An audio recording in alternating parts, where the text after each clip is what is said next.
101.5 The Hawk FM. You're listening to Center Stage, a celebration of musicals from both the stage and screen. I'm your host, Lyla Miklos, and in studio with me for the entire hour is the writer and star of YellowZoned, which is coming to Hamilton this week and playing at the Staircase. I'd like to welcome in studio right now, Alia Ettienne. Hi. Hello. Thank you for being here. So, what does YellowZoned mean?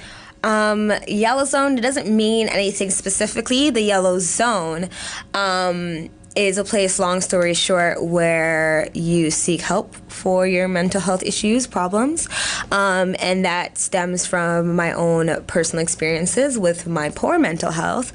And whenever I would go to the hospital, in the specific hospital that I was going to, they would tell me, follow the yellow dots and go to the Yellow Zone. And so there was one time where I had the not greatest mental breakdown in my early 20s, which is sadly common.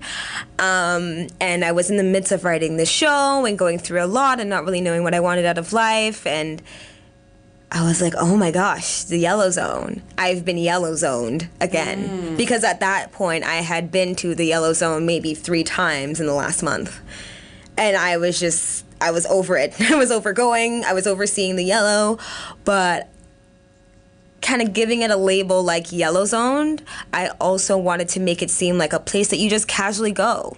I've been YellowZoned. Oh, well. Oops, didn't mean to. And to just kind of take away that stigma. So that's why I named the show YellowZoned, because that character is YellowZoned. And so as soon as you ask the question, I start talking about it. We're just having a casual conversation about mental health and what happened to me. It's taken out the shame of it, right? All of a sudden, I just seem more open, and it just seems more okay to go seek help. So that was kind of my idea behind it. Now, your show played last summer at the Toronto Fringe Festival. Yes. And you got some wonderful reviews and feedback from people who came to see the show. What were some of the most surprising or inspiring responses that you got from people in the audience? I think it was the people who I assumed would not be like myself. Like, I had an older gentleman, assumingly straight, cisgendered white male, come up to me and be like, wow, that was just it just took me to a whole new place. You know, I relate to that so much because I got anxiety and I didn't know that anyone else felt like that, man. And you got up and you did that and you talked about it and I was so inspired. And I'm thinking to myself, really? Like, you're inspired by me? And I am someone that whenever they're talking about society, I am a black woman. When they make that period, I'm never on the top. But for some reason, I've inspired someone who has all of the privilege, so to speak. And he was coming to me saying that I inspired him. That was something that I can never replace that. There's nothing that can replace someone coming up to me and being like, I feel better about seeking help now. I feel better about myself. I'm not down on myself for where I am in life at the age I am. I'm not down on myself for feeling the way that I do on a bad day. I'm not upset with myself for taking a mental health day or feeling like I can't handle something right now. I relieved someone of that stress. It was an amazing thing. So that was something that will always remain with me. That, and I think the specific family members who would come up to me after the show or when I would have a family barbecue that were like, you know, when I saw the show, I would feel that way. Like when I was going on an interview one time and they'd give me this whole story about how they had a panic attack and didn't know what it was until they saw the show. And now they have a name for things. So there are things like that have happened to me just even during the run of the show and after the show around language, around education, and around shame about mental health that I felt like I broke through a little bit. And that was great. That was really great. I think something I find interesting, as much as we talk more openly in our society about mental health issues, about depression, about suicide, about all these things, and the reaction from the cisgendered white male that in your audience who was like, oh, I felt so alone, and you had an experience just like mine. I always find that fascinating that people still feel that sense of isolation, even though we're thinking we're talking about it openly. I think if you Google mental health, you'll get a lot of hits and things that you can check out. But people, is it that they don't identify that that's what's happening to them? There's a piece of that. There's definitely a huge chunk of it is that, and one thing is when I was really early on writing grants.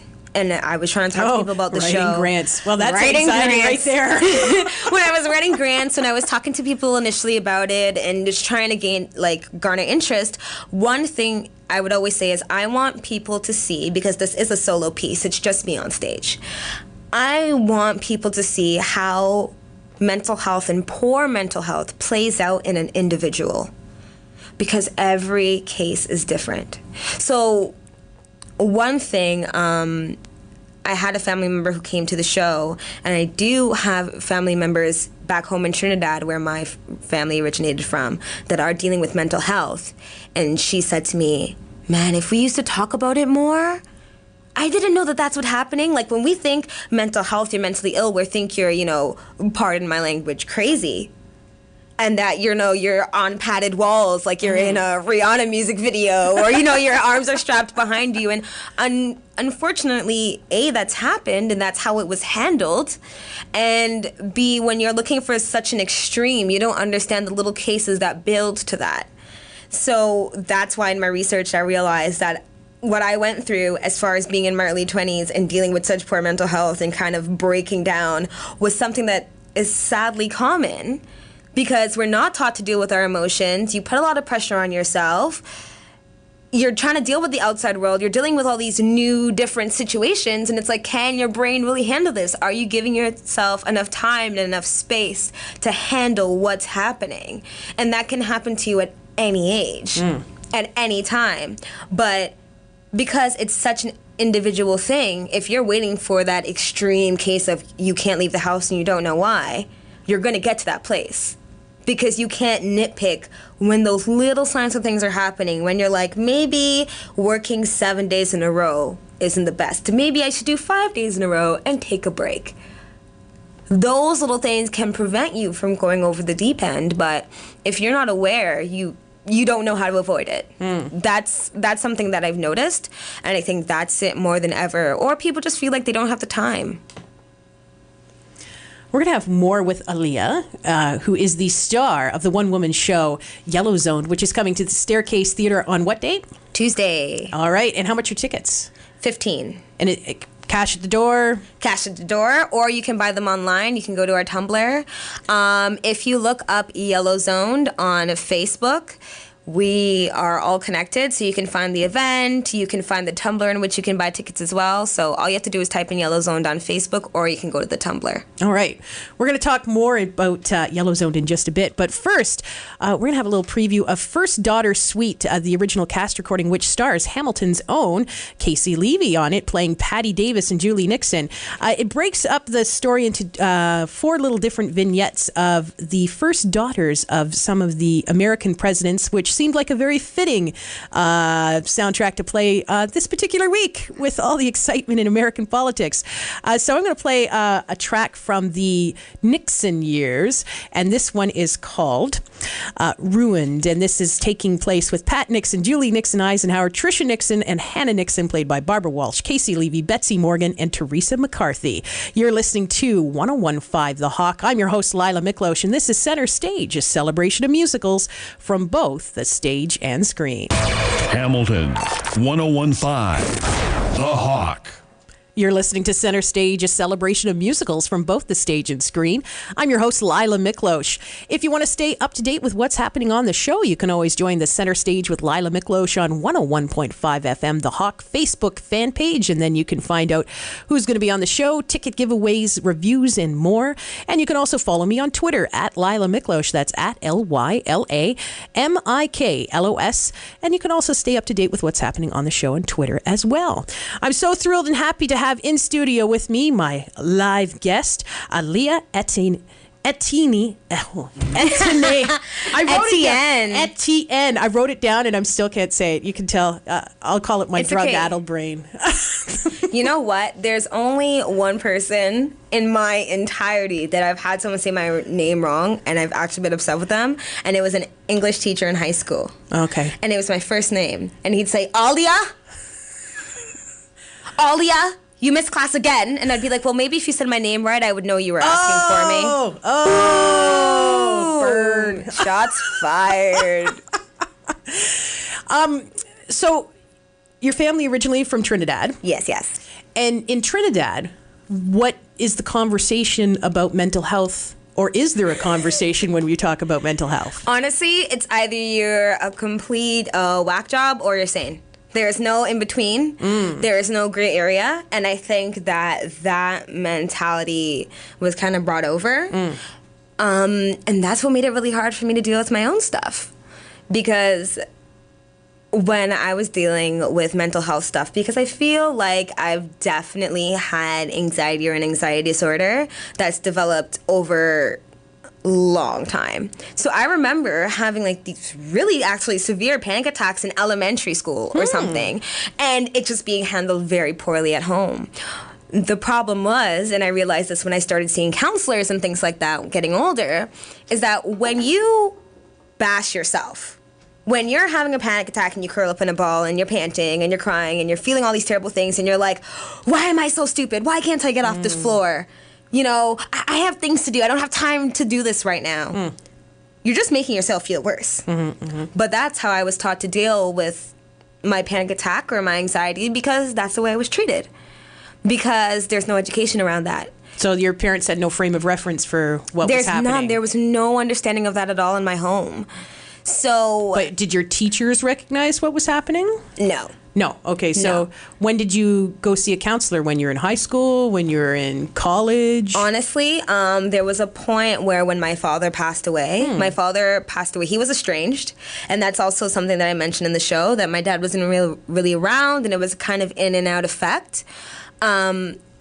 And that made things very difficult when he did pass away, because it was like, he's there, he's not, he's there, he's not, he's there, he's not, he's there, he's dead. What? So you didn't get any real closure. I got no real closure, and also the stress of high school was very difficult. I was already a very anxious person, and I used to bury myself in work from a young age. And I also had a family that was quite coddling and very overprotective. And so I never really got to understand how to handle myself. And then there was no conversations being had about how I was feeling on the inside. And it was just all the ingredients for something bad to happen. So I didn't really start taking care of myself until, to be honest with you, maybe a year ago. I can say that I started to go to the Yellow Zone and have a counselor, and I was able to turn to my friends and be like, man, I'm having such a bad anxiety day. And it be just a regular thing, and it's helped me immensely. And did your friends understand this language and give you the support you needed when you'd say, I'm having a bad anxiety day? Well, a lot of my friends, we all were dealing with that to some extent. It's just I had an actual disorder. Okay. I felt like I did have a roommate at the time, and there was one time where it was the last time that I've actually been to the Yellow Zone. I say that proudly. Okay. And I told my family members, and the reaction was extremely negative. Extremely negative. Negative, dismissive, negative, Negative, put you down? like, negative as in, like, confrontational. Oh, like they got angry with you. They were upset. They were just like, "What? Like, why are you wasting our time with this anxiety drivel?" Like, and these are all themes that come up in the show. So I love that we're talking about it, because that anger. There was a point in my life where that would have really had me be like, "Oh my gosh, Alia, you suck and you're so dumb. Like, you do that thing. So many people have it harder than you. What is your problem?" And you hold that guilt. And then that was a moment when I realized, this is not in my control. This is my mind doing something that it just does. And I say to myself now, I am logical. My anxiety is not. That's a very healthy assessment. right? Because I was anxious about coming here today. It was like the last 3 days I was having like the strangest. I saw your Twitter feed. You're like, I've never done a radio show. Trust me, this is easy. I was having the worst stress dreams. But yeah, I remember I had a roommate at the time, and I told him about what, the details of what happened with my family and that reaction. I just remember like crying and curling up in a ball and being so just like, I honestly wanted to change my last name at a point. There was a point where I was like, these people don't love me. These people don't accept me. And but since then, your mom has been on stage with you for the Q&A after the show. The first show, and it's so funny because what I love about my family right now is they still don't know everything, and they still say such like problematic things. But in that same realm, because of that, I can be like, Mom, this is why we do this. This is why people need to seek help when they have anxiety, when they're having problems getting out of the house. Because my family, they also come from religion, so there's that layer of you should just pray, things like that. So I did have a great roommate that I lived with for 2 years. And he said something to me after that last breakdown. And he said to me, Alia, you just have to get better.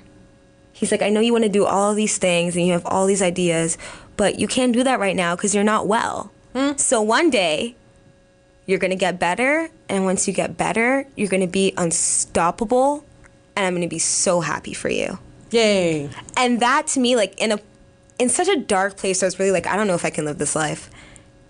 He said that to me, and I'm like, man, you know what? If I don't fight for myself and I'm completely over living my own life, I at least have to try to break through that, because I have a friend that is waiting for me to do well.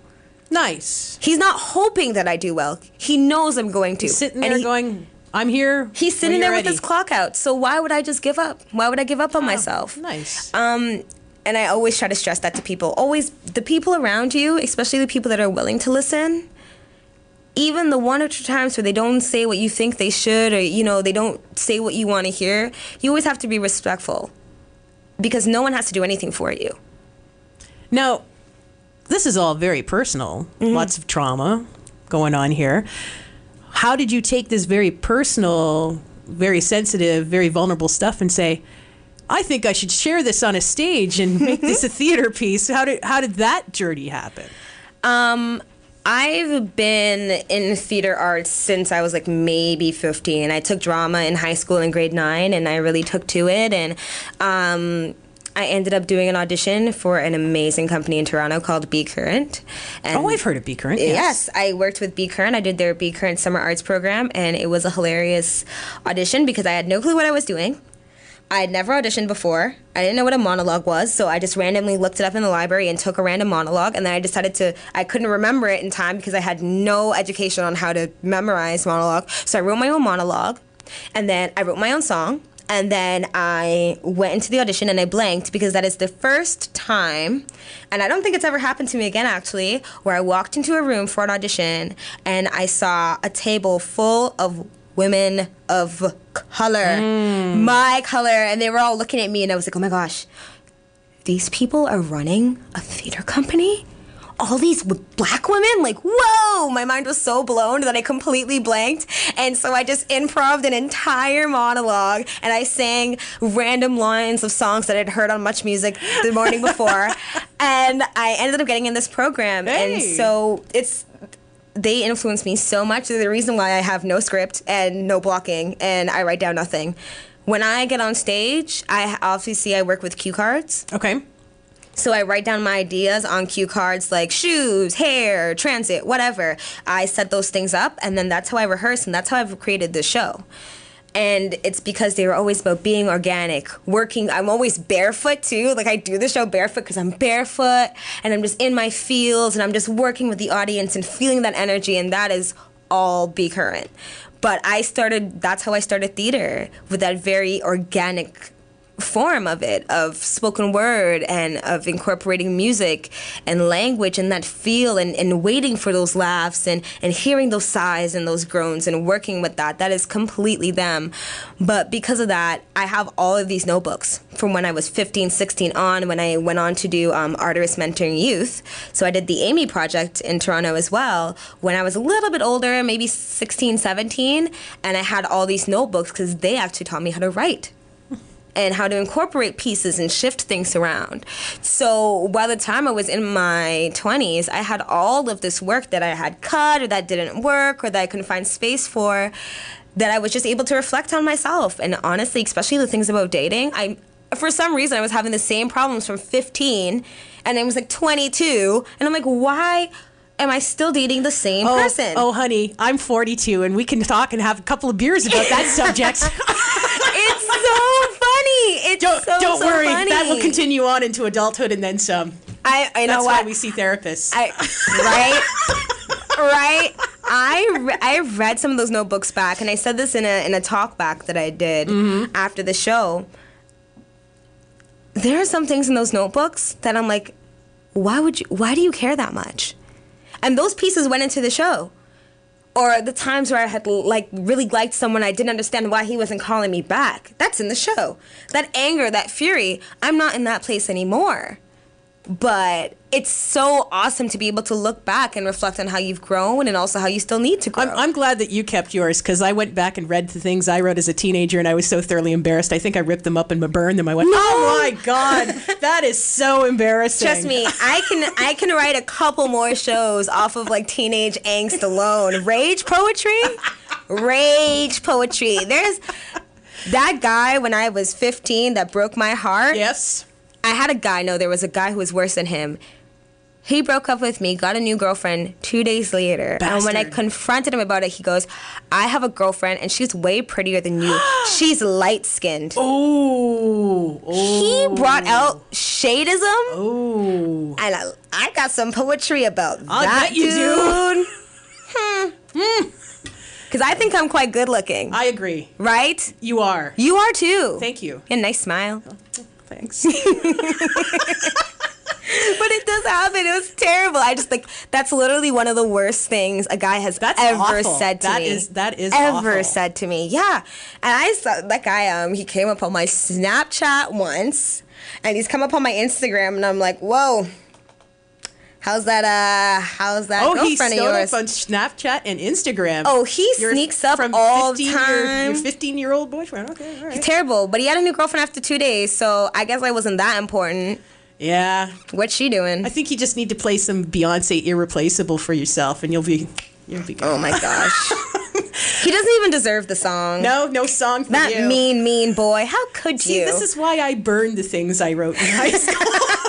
I love it. Going over that again. You know what? It honestly makes me proud of myself because I have great taste now. Good. The guys that I have dated, obviously not everyone's perfect. It doesn't always work out. But the people that I meet now, the men that I allow to be in my life, that would not even be something that could even be thought of. But, when you're younger, and I just liked him, I just didn't understand. I'm like, why is this guy so mean? And then he said that. I was like, Alia, you need to let this go. Because he's 15. Yeah. Just so cruel. Yes. So cruel. Well, that was really, really not nice. Yeah, no. Mean guy. I'm going to play a song from Demi Lovato because she's somebody who has spoken out about her mental health struggles, and this is a song that's directly about those sort of issues. This is her song Warrior, which is kind of like a sequel to the song Skyscraper. Awesome. So we're going to listen to some Demi Lovato, and then I'm going to have more with Alia Ettienne.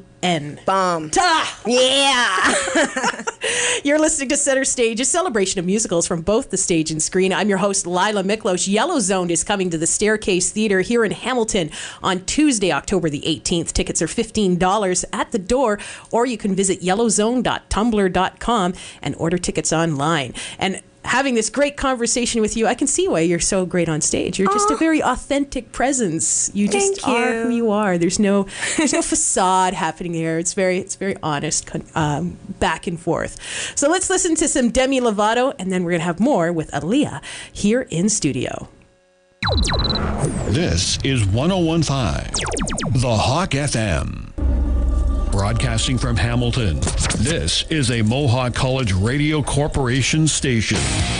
CIOI-FM. 1015, The Hawk. You're listening to Center Stage, a celebration of musicals from both the stage and screen. I'm your host, Lyla Miklos, and in studio, live with me, is the star and writer of YellowZoned, which is going to be playing at the Staircase Theatre in Hamilton this Tuesday, October the 18th. Alia Ettienne. Lovely. So we were talking during the song there about what it means to be a young professional. Yeah, that was something. There's a piece in the show where I talk about dating online, and I go off on a little tangent about people who call themselves young professionals, specifically guys that I'm trying to date, calling themselves young professionals, because I feel like it was something with a lot of my guy friends, because there was a point in my life I was single for, I'm not single anymore. I was single for... As I saw from reading your Twitter feed. You know what's great? I literally reopened my Twitter a week ago. I was like, oh, she's got a new man, and apparently he's fine. And Mom, her assessment of the new boyfriend was, he's good looking, and that was it. You know what? Because I had a boyfriend before. I have been single for almost 5 years. So the boyfriend I had before, the person that I'm currently dating, he was seemingly a very nice guy, but then when things go sour, they go really sour. Yep. And we were both very young, and I don't think we understood how to handle ourselves, so that breakup was just not very good. So I'm dating somebody now, and he's like the most chill human being ever. So I was a little bit nervous about doing the meeting thing. I just didn't want to give him too much pressure. And so sometimes my mom comes and drops off groceries for me, and I was like, you know what, just come down and just take the bananas and then just run back up the stairs. just take the tangerines that she brought for me from Scarborough and just go back upstairs. So they met really briefly, and my aunt came, my brother was there, so he met them, and he was like a nice looking guy. Like, I agree. So good for you, Mom, for for making that deep assessment. But to be honest, it's because like when I was young, I always make this joke. I loved The Hunchback of Notre Dame. And Are you telling me that was your type in high school? Not even in high school. Like as a child, like as a baby. I just remember because they were giving out the toys at McDonald's, and I remember getting one and like being so in love with this toy. And my mom was like, "Alia." I mean. And she didn't know how to tell me that Hunchback was like not all that, but he had a beautiful heart, and I don't understand why no one could love him. What was up with Esmeralda? Like, really? Who really cared about her? He was athletic. He was. He was He artistic. could leap from buildings. Artistic, intelligent. He held great conversation, and it looked like he washed his hair enough. Like, I don't know what was her problem. I don't know what her problem was, but I loved Hunchback, so I think my mom thought I was going to bring home Hunchback. And he made friends with gargoyles? Yeah. I think my mom thought I was going to bring home Hunchback, but I did not bring home Hunchback. I used to actually, confession, I had a plush Hunchback of Notre Dame doll. His character was beautifully done. And that song Out There, it's a beautiful song. It gets me. I watched Hunchback with my current boyfriend, and I was in my feels, and he was just like, wow. I'm like, he was great. He's such a lovely, lovely man. But my mom was concerned about that. But when I was single for those few years, I had a great single life. I'm great at being single. And online dating, when you get a little tipsy with my amazing roommate. I can tell you tipsy stories about creating online profiles for yourself. It's the greatest thing. But some people, they say such dumb things on their profiles. Mm-hmm. And I always notice like the young professional thing, or people really hype themselves up as a young professional. What does that even mean? What is that supposed to? Are you coming to the show? What is we that need to get you for? in. We need to get you into the show because these are questions. And you have answers that I address. There we go. Because I too want to know. Because it also, a lot of the men that I was dating were older than me, right? So I'm turning 24 in a few weeks, November 1st. And I was dating guys who were 27 to 30 in that age bracket. And it's hard for them. And they have all of this pressure. You know, I had guys say, I can't afford to date right now. I can't afford to be in a relationship right now. Literally, money. Like, they couldn't afford Well, because I think for a lot of, especially heterosexual men, that's their sense of self-worth, right? Like, I have a job and I'm making this much money, and so I can buy the dinner, and that's their sense of self-worth. And you can take it one step further, because one thing that I heard a lot is they wanted to settle down, they wanted to be with someone, they wanted to be committed, but they felt like in the current state that they were in, they were not worth settling down for. If I'm at this age and I'm going to give this girl or this person this much commitment, and I can't even afford to take you out to dinner once a week, then what am I? What am I worth? Why would you want me? The downside of that is because I was caught in the middle, because I was that person who they assumed didn't want anything out of them, and they had no intention of going anywhere with me. So I was the person that they were dating. I was their in-between. I was basically like a weird recycle bin. I guess you'll do, since I have I don't want anyone who I have intentions of being with, who's going to ask me for anything. I don't want this to last more than a month or two. So you know what? Me and you can hang. Like, I was that chick, which worked for me because I didn't think any of them were worth anything anyway. But it upset me that I didn't have the option. But I realized that nothing was wrong with me. I was all good. It was all them. But at the same time, I did acknowledge that it was a mass amount of pressure that they were under that I just couldn't understand. That's not a pressure that I have.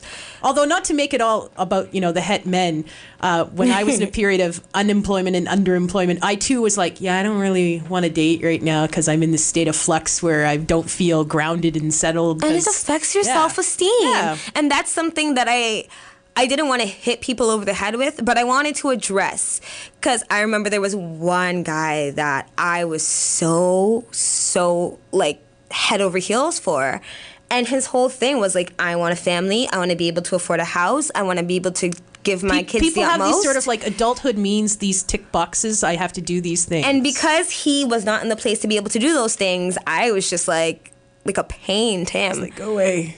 I remember there was one person that said to me, once you grow up a little bit, you'll just be perfect for me. And I was like... Oh, really? Oh, well, thank you. And there...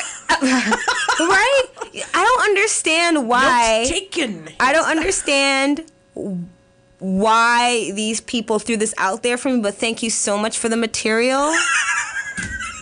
Because I'm using all of it. I'm using all of it. Because it really showed me that, you know what, if he were in a different space, who knows where I would be? I'd be stuck with that guy. That's true. There's that.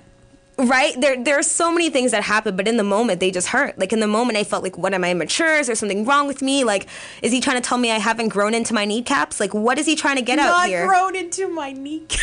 Like, what is this person trying to say to me? But it was really him being like, I'm not at a point where I can do anything I think I should be doing at this point, so why would I drag someone in? He felt crappy about himself, so he's bringing you down with him. He just completely projected it onto me. There's something a little bit, just a titch of projection. Yeah. Just a little. But I'm rubber and he's glue. There you go. So whatever he tries to get to stick to me, it ain't sticking. There. No. For those of you who've been enjoying some of the tracks from First Daughter Suite, I'd like to thank the folks from Ghostlight Records. You can get this track from ghostlightrecords.com. Thanks to folks from Ghostlight for sending that my way. Any final things about coming to see the show in Hamilton before we wrap up the hour? Awesome. Come to see the show. It's a great piece. I say so myself, but there are also reviews. I'm loving Hamilton so far. I'm really into your whole art scene. I'm on Instagram and Twitter and all those things under Black Friend. It's B. I'm now following you on Twitter. Yes, you are. BLCK Friend. You can look that up, and a lot of that stuff is linked onto the YellowZoned page, so you can go do that. You can go check us out, YellowZoned. Type in YellowZoned on Facebook, it comes up. You can also go on the YellowZoned Tumblr as well, so we'll keep you updated. That's all I have to say. I'm excited to see you all at the show, or if you're open to come, and if not, keep following us, because we don't want this to be the last time the show is put on. And I take it you have hopes and aspirations to take your show elsewhere across the country. I want to take it across Canada. I want to be everywhere. Do it. I want to ride the bison. Okay. Yeah. That was a very strange mental picture that I just had in my head. I want YellowZoned across a cow somewhere in the prairies. I need it. We were talking earlier about how much we were both enjoying Solange Knowles' new album. And then you said you get the feels about this particular song. You want to tell people what song this is? This is Don't Touch My Hair by Solange Knowles. And why does it give you the feels? Because people still keep touching my hair, and I just deep condition. I don't understand why you did that. I don't know if you've washed your hands. Get out of my hair. Stop touching her hair. Please. Thank you so much for coming to visit me. It was a lovely interview, and I think Adam took some pictures, so there'll be some up on Facebook on the Center Stage with Lyla Miklos Facebook fan page. And, of course, also a reminder, I am up for a Maggie Award for Best Arts and Culture Journalist. Oh, my gosh, yes. I'm all about the shameless self-promotion, so please do go onto the website and vote for me. Vote for me. I have to find you. And also, I found out this week that my dear departed friend Robin Pittis, who passed away earlier this year, who used to be a theater critic for View magazine, the award is named after him. So double extra specialness about all of the nomination and being there. And the award ceremony is going to happen in the Hamilton Central Public Library on November 3rd. So make sure to vote for me, but just come check it out because it's just good stuff. Hamilton Independent Media Awards. Thank you for having me, by the way. Thank you. I want to stuff that in there before we Thank you. move on. You. And I'm going to hope to get my butt to your show. Yes, please. Okay. Here is Don't Touch My Hair. Yes.